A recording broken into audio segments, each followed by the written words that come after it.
How to make an aphid repellent tea. One of the most devastating things that can happen to your garden is an aphid infestation. Aphids are tiny insects that pierce stems, leaves, and other tender plant parts to suck out plant fluids. Most plants tend to have one or more aphid species which sporadically may feed on them, but it is not just the feeding that is damaging.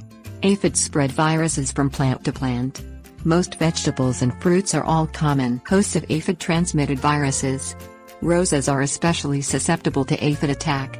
Oftentimes the first sign of the virus is a yellowing or curling of leaves and stunting of plant growth.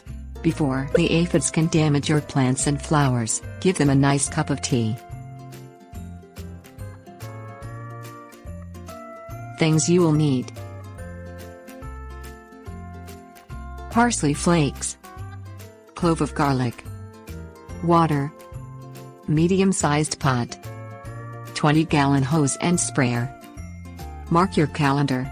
Aphids begin to arrive near the end of spring because they are drawn to the new leaf growth. Diced parsley. About 2 days before brewing the tea, dice up about a cup of parsley. You will only need half a cup, but the parsley will shrink as it dries. Peel a clove of garlic and mince it finely. For best results, use fresh garlic, but the purchased minced garlic in a jar will do if you can't get fresh.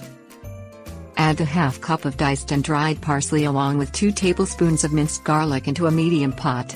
Brew the tea by adding 3 cups of water and boil to reduce the mixture down to 2 cups. Remove the pot from the stove. Allow the tea to cool, then add 2 cups of tea in a 20-gallon hose and sprayer. Drench your plants completely from leaves to roots.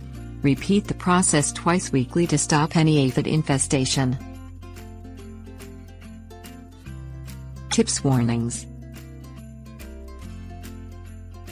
Ladybugs are the natural enemies of aphids. If you notice an influx of ladybugs, you may have an aphid infestation.